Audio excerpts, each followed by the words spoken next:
Hello students, आज हम class 8th में हिंदी विषय में पाठ 8 पढ़ेंगे। पाठ 8 का नाम है गणितज्ञ ज्योतिषी आर्यभट्ट। अभी तक हमने पाठ को पढ़ा था, अब हम पढ़ते हैं इसके प्रश्न उत्तर। तो सबसे पहले हम शब्दार्थ देखते हैं। तो कीर्ति का अर्थ होता है यश, संगम का अर्थ होता है मिलना, समागत, दो या अधिक नदियों के मिलने का स्थान। शंकु का अर्थ होता है शंकु के आकार में। वेधशाला का अर्थ होता है तारों और नक्षत्रों के अध्ययन के लिए बनी वेधशाला। धारणा का अर्थ होता है मंत्र। आसन्न का अर्थ होता है समीप या पास। प्रख्यात का अर्थ होता है प्रसिद्ध। प्रलय का अर्थ होता है सर्वनाश या बर्बादी। हेय मतलब होता है घृणित या घृणा करने योग्य। पद्धति का अर्थ होता है ढंग। और सूत्रबद्ध का अर्थ होता है धागे में बंधा हुआ अथवा संक्षेप में। प्रश्न क्रमांक दूसरा देखते हैं। निम्नलिखित प्रश्नों के उत्तर संक्षेप में लिखिए। पहला है पटना शहर का पुराना नाम क्या है? पटना शहर का पुराना नाम पाटलिपुत्र है। दूसरा है पटना के पास कौन सा प्रख्यात विश्वविद्यालय था? पटना के पास नालंदा विश्वविद्यालय था, जो अपने समय का बहुत ही प्रसिद्ध विश्वविद्यालय था। तीसरा है पटना के पास किन किन नदियों का संगम हुआ? आंसर है पटना के पास गंगा, सोन और गंडक नदियों का संगम हुआ है। चौथा है वेधशाला किसे कहते हैं? उत्तर है वेधशाला में तारामंडल और नक्षत्रों की गति का अध्ययन किया जाता है। यह एक प्रयोगशाला ही होती है जिसमें ज्योतिषी ग्रहण आदि के लगने और समाप्त होने के समय की भविष्यवाणी करते हैं। पांचवा प्रश्न है भट्ट शब्द का क्या आशय है? आंसर है भट्ट शब्द का आशय योद्धा होता है। छठवा है आर्यभट्टीय पुस्तक के कौन कौन से 4 भाग हैं? आंसर है आर्यभट्टीय पुस्तक के निम्नलिखित 4 भाग हैं। पहला दशगीतिका, दूसरा गणित, तीसरा कालक्रिय, चौथा गोल। आर्यभट्टीय पुस्तक संस्कृत भाषा में रचित है और इसकी रचना पद्यात्मक है। छठवा है आर्यभट्टी की ताड़पत्र पोथियों की खोज किस विद्वान ने की थी? आंसर है आर्यभट्टीय ताड़पत्र पोथियों की खोज महाराष्ट्र के विद्वान डॉक्टर भावदानी ने सन 1864 ईस्वी में की थी। यह मलयालम लिपि में लिखी हुई थी। उन्होंने ही उनका विवरण प्रकाशित किया था। अब हम पढ़ते हैं प्रश्न क्रमांक 3 की ओर। निम्नलिखित प्रश्नों के उत्तर विस्तार से दीजिए। पहला है पाटलिपुत्र नगर से दूर आश्रम में ज्योतिषी और विद्यार्थी क्यों एकत्रित होते? आंसर देखते हैं पाटलिपुत्र नगर से दूर आश्रम में ज्योतिषी और विद्यार्थी एकत्रित होते थे। यह आश्रम टीले पर था, वहां बड़ी बड़ी चहल पहल थी। यह आश्रम भी कुछ भिन्न प्रकार का था। टीले पर बसे इस आश्रम का लंबा चौड़ा आंगन था। उस आंगन में तांबे, पीतल और लकड़ी से निर्मित अनेक तरह के यंत्र रखे हुए थे। उनमें से कुछ यंत्र गोलाकार के थे, कुछ कटोरे जैसे, कुछ वर्तुलाकार जैसे, कुछ शंकु की तरह थे। वास्तव में यह एक वेधशाला थी। इन यंत्रों के आसपास कितने ही ज्योतिषी बैठे हुए थे।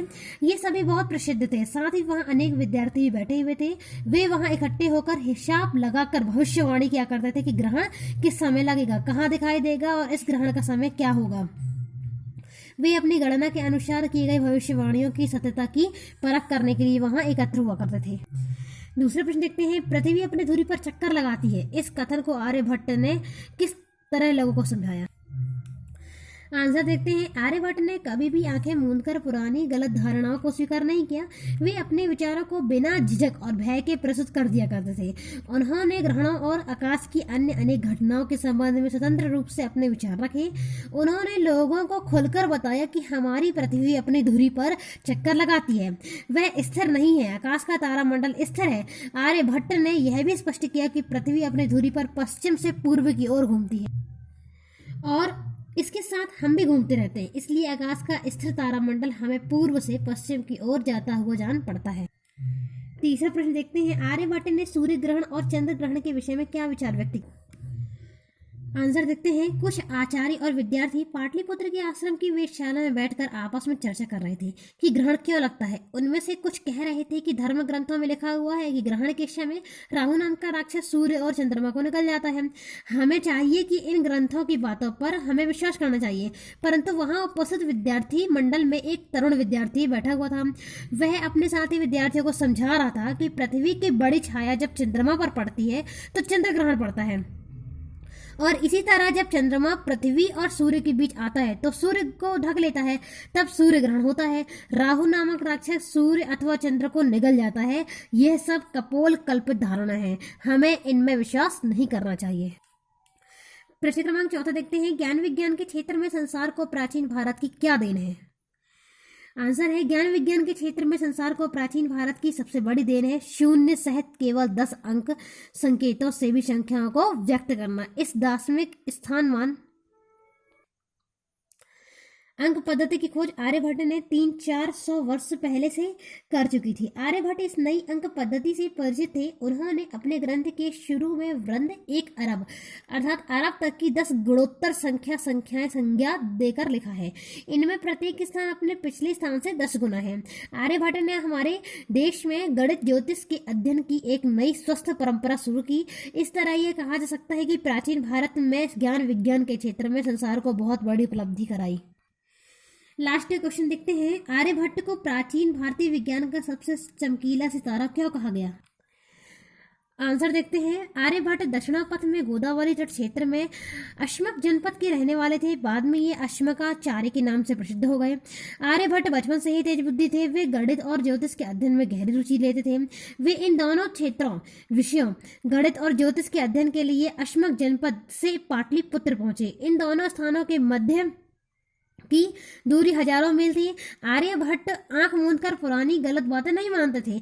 वे सदा ही अपनी विचारधारा को बिना किसी डर के और बिना झिझक के प्रस्तुत कर देते थे। ग्रहण संबंधी बात ही कहीं नहीं, दूसरी भी आकाशीय घटनाओं के संबंध में स्वतंत्रता पूर्वक अपने विचार रखते थे।